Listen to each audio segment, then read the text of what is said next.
Koar-koar PKI, waktu jadi Panglima Gatot sudah tangkap satu belum? Ditulis oleh Manuel Mawengkang di siwar.com. Gatot ini dari dulu sampai sekarang keluar-keluar suara tentang ide-ide pemerintahan yang oligarki dan ada potensi disusupi komunismenya.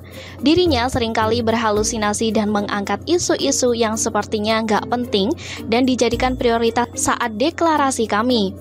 Dia juga mengatakan bahwa selama ini ada ideologi-ideologi komunisme yang mungkin dibiarkan. Mana?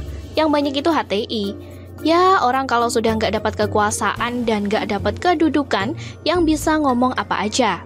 Tapi saya penasaran saat dia jadi Panglima TNI di era Joko Widodo, di mana komunisme yang ia sering kali koar-koarkan belakangan ini, yang ia pernah tangkap?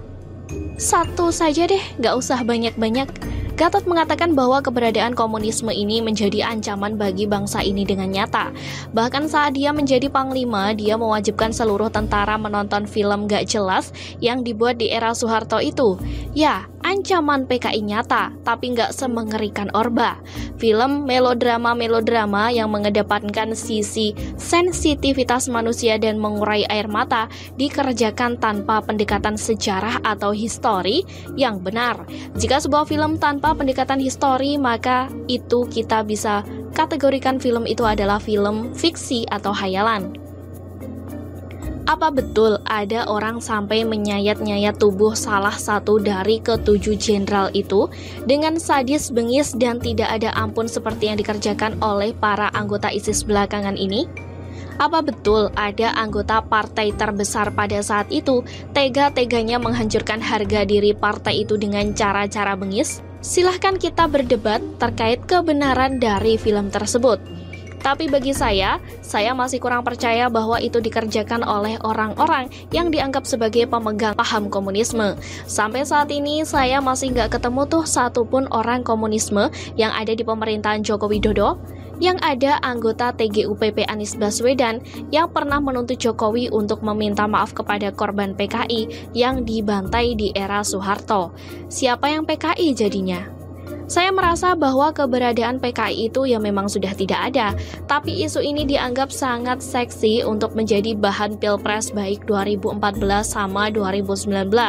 Bahkan saya yakin akan dipakai lagi di tahun 2024. Jadi isu ini akan terus ada seperti COVID-19 yang juga akan terus ada. Dengan keberadaan vaksin sekalipun, COVID-19 tetap ada karena penyebarannya sudah sangat tinggi di banyak negara. Lockdown pun sudah terbukti gagal di negara-negara yang melaksanakan lockdown. Bahkan Selandia Baru pun muncul lagi beberapa orang terinfeksi COVID setelah berbulan-bulan tidak ada penyebaran dan penularan karena lockdown. Yuk kembali ke ide-ide tentang komunisme yang diangkat oleh Gatot dan kawan-kawan.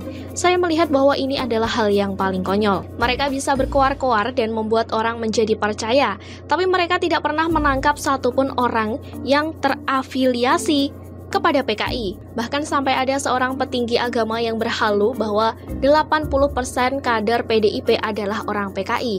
Orang itu pun langsung ditangkap karena memang meresahkan dan tidak bisa membuktikan kalimatnya satupun. Jangankan 80%, saya suruh nyari satu orang saja deh. Di mana mereka? Jangan karena nanti kalian baca artikel ini, kalian malah bikin drama bahwa orang-orang pendukung Anies dilatih menjadi pura-pura PKI. Sudah pernah ada tuh di rumah ibadah, ada orang yang drama ditusuk oleh PKI katanya. Ternyata ngarang-ngarang, penonton kecewa.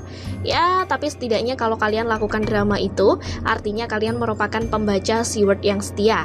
PKI ini memang sepertinya merupakan sebuah peluru yang dibuat oleh orang-orang yang hidup di era Soeharto untuk menebarkan ketakutan dan memelihara kebodohan. Gini deh, saya tidak akan panjang-panjang lagi.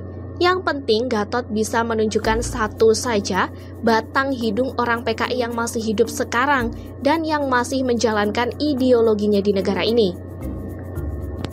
Nyatakan dengan bukti-bukti yang nyata. Jangan sampai akan dicapai nanti dibongkar ternyata merupakan simpatisan gak bener. Negara ini butuh yang namanya kecerdasan dalam berpolitik. Bukan hanya menebarkan ketakutan berpolitik. Tolong dong bantu Jokowi basmi PKI kalau ada. Deklarasi KAMI ini sebenarnya sudah membuktikan bahwa kondisi ini bermasalah sejak awal. Bahkan sampai duta besar pun ditipu dan juga anak dari Muhammad Hatta pun salah sangka. Kalau dari awalnya sudah nggak benar seperti ini ya mau hancur tinggal tunggu waktu. KAMI diisi oleh orang-orang tua yang tidak dapat jabatan dan sudah dicabut jabatannya secara organisasi. Yang saya sangat prihatin melihat Gatot bisa sebegitunya. Saya jadi curiga kalau dia ini sebenarnya memiliki ketidaksukaan dan juga merasa bersaing dengan Prabowo. Kan sama-sama jenderal, Bung. Kenapa Bapak nggak dapat jabatan menteri, sedangkan Prabowo dapat padahal sama-sama mantan jenderal? Adakah yang bisa membantu menenangkan Gatot akan hal ini? Agar dia bisa move on, bukan gagal total. Karena kaget waktu dia jadi panglima suruh-suruh tentaranya nonton film PKI. Tapi di sisi lain, dia tidak pernah menangkap satupun orang PKI. Artinya, ya sudah, memang gak ada itu barang. Jangan diada-adain. Begitulah kira-kira. Sekian dulu berita hari ini. Jangan lupa di like, komen, dan subscribe agar Anda tidak ketinggalan informasi menarik dan terupdate lainnya dari channel